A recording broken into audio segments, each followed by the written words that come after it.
museum at Memphis. Early Sunday morning. This is Egypt's Easter Sunday. That's a word, huh?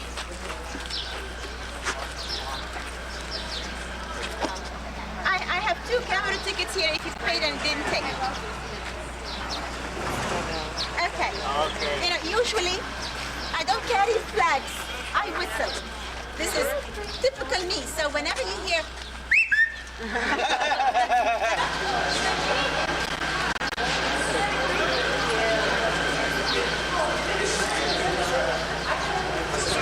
so the system is we first gather, then we know what's going on here, then you have time to look around on your own.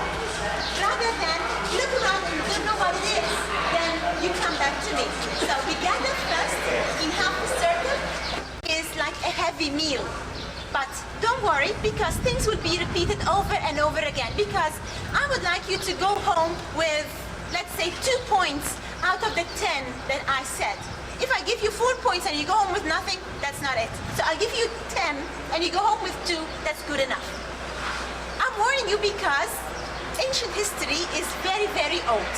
It goes back to 3200 BC. And of course, BC is before chocolate. That goes without saying. So, 3200 BC up till 300 BC, these years were divided into dynasties. 30 dynasties in particular, 30. Then the 30 dynasties were divided into kingdoms. The Old Kingdom, Middle Kingdom, and the New Kingdom. The Old Kingdom covered from the 1st till the 6th dynasty. The Middle Kingdom was 11th till the 12th. The New Kingdom was 18th till the 20th. What happened to the other dynasties in between? This is what we refer to as intermediate period. Eras of weakness, when the ancient kings or the pharaohs weren't strong enough to have a firm grip on the throne, so enemies filled it in and usurped the throne. So we agreed that we have Old Kingdom, first intermediate period, Middle Kingdom, second intermediate period, then the New Kingdom, and the late period.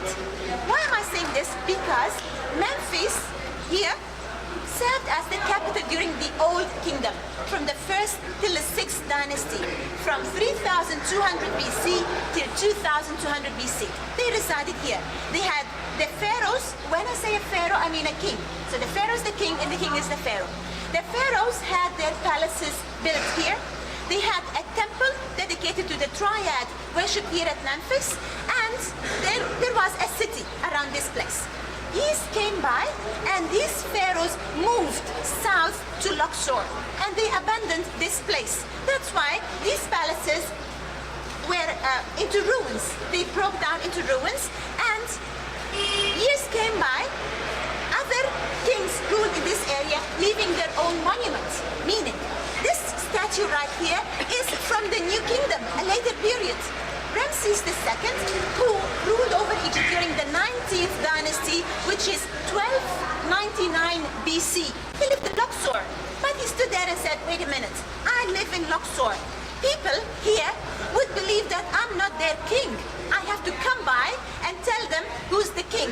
I should come here and remind them that I am the pharaoh.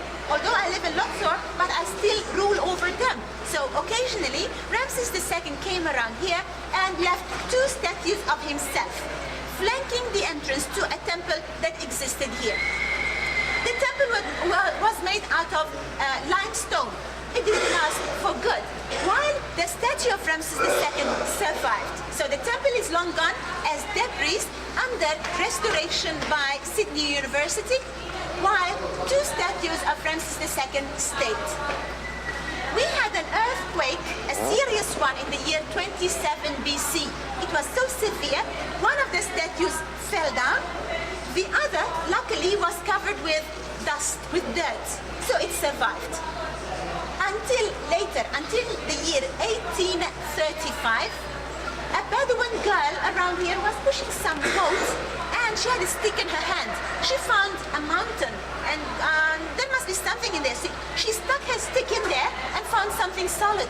So she ran back to her people and said, hey, come, find what's there.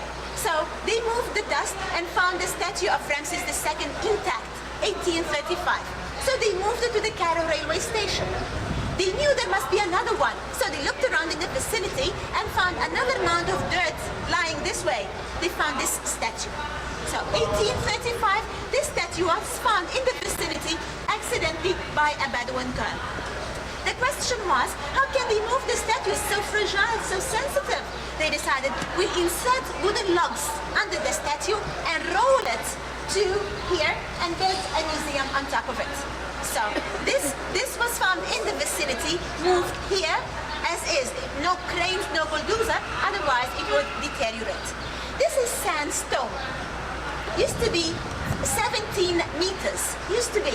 Now it's only 13. You can tell that the feet are missing and the crown is missing. We will get to hear a lot about Ramses II because he was a warrior.